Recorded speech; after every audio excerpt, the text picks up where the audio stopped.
ചന്തേരി ഫാബ്രിക്കിൽ ഒരു long corset shirt like tunic top വിത്ത് bottom 1395. ഭയങ്കര സോഫ്റ്റ് ആയിട്ടുള്ള ഒരു ചന്തേരി കൈൻഡ് ഓഫ് ഫാബ്രിക് ആണ്. ലൈനിങ്ങിന്റെ ആവശ്യമില്ല, നല്ല തിക്കാണ്. അതിനകത്ത് centre placket with wooden button വരുന്നുണ്ട്, സൈഡ് സ്ലിറ്റ് വരുന്നുണ്ട്, ഫ്രണ്ട് സ്ലിറ്റ് വരുന്നുണ്ട്. താഴേക്ക് ലൈൻ കട്ട് പോലെ വരെ നല്ല ക്ലാസി ആൻഡ് എലിഗന്റ് ആയിട്ടുള്ള tier with parallel with bottom. ഈയിടെ നൗസ് ആണ്, അടിപൊളി ഫിറ്റിംഗ്സ് ആണ്. Top and bottom 1395, ready for dispatch. Silk base fabric ആണ്. Rani pink 1395, ready for dispatch. Next is green, super cute green tone, top and bottom 1395, ready for dispatch.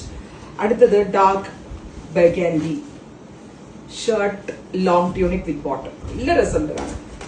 Parrot green. ഇത് ഇവിടെ വരെ open ചെയ്തിട്ട് സ്പാഗറ്റി ഒക്കെ ഇട്ട് തന്നെ printed inners ഒക്കെ ഇട്ടിട്ട് വേണമെങ്കിൽ സ്റ്റൈൽ ചെയ്യാം കേട്ടോ. Reddish maroon, olive green 1395, model Chanderi fabric. എന്തോ ഒരു പേരുണ്ട് ഈ ഫാബ്രിക്കിന്. ഫ്യൂസിങ് ഇട്ടാ വരെ ലൈനിങ്ങിന്റെ ആവശ്യമില്ല. Thank you.